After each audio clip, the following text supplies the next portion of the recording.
key to the whole thing. Now, what kind of male is the beginning male? Let's write down the things we learned yesterday. Number one, the first thing about the first male is that he had a clear self-image. He knew he was the image of God.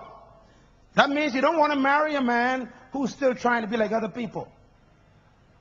You want to marry a man who knows who he is. He knows his self-image. He doesn't need anyone's approval to feel important. He doesn't try to dress like other people and wear everybody's style. He doesn't go around trying to buy Nikes and trying to be Tommy Hilfiger, trying to wear, Calvin Klein, and he's trying to be somebody else, trying to fix his hair like other people and trying to be a rapper or trying to be cool. He wants somebody who knows he's somebody without anybody being anybody. You want a man whose self-confidence and self-image is in God, not in any style or any role model somewhere else. Second thing about this man is that God took the man and placed him in the Garden of Eden. The word Eden means presence. Please get that book on praise and worship to understand what that word means, Eden. So the first thing is the man has a good clear image, self-image. Secondly, he is where? In the presence of God. The third thing about the male man that's important is that the male man was given the first command, and that is work. So you want a male man who is working and loves to work. You meet him working.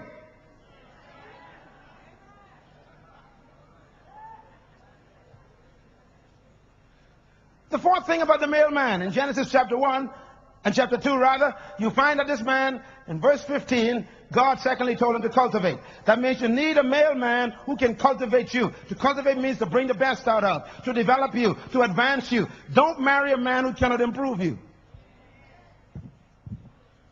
I've met ladies who've got a good job, good education, got a nice car, a nice apartment, got her own life going together, and then she marries a bum. She marries a guy who drives her car, eats her food, watches her television, sleeps in her apartment while she's out to work. That's not a woman, that's a fool.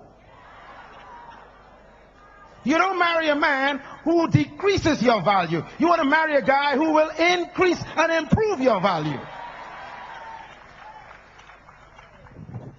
Some of you ladies get so desperate because you're 30. You grab anything that comes along in the pants and destroy your quality life.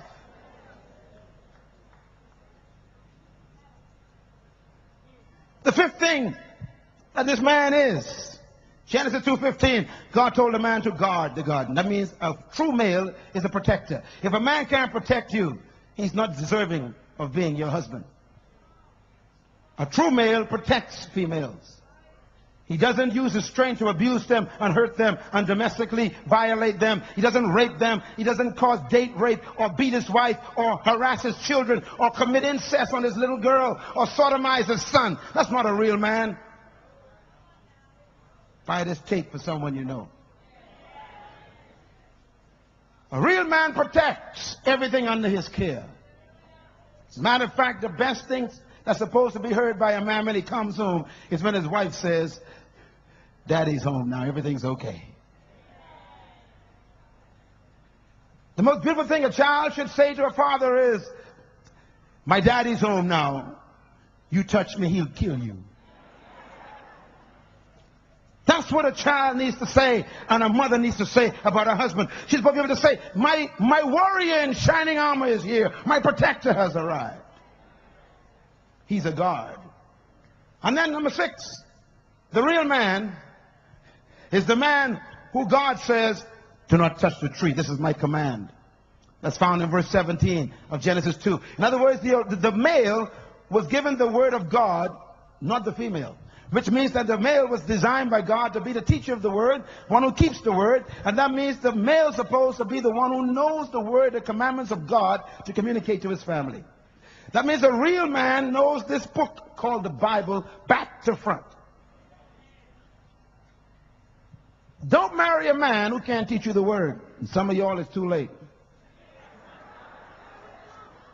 There are men who know the name of everybody on the soccer team but can't list the disciples. They know the score of every game the last year but don't know the chapters in Habakkuk.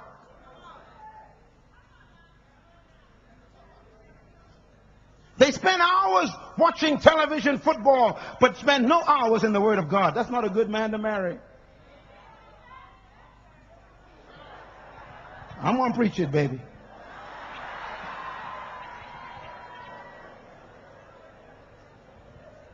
Men, you've got to be like Adam if you want to guarantee a good home.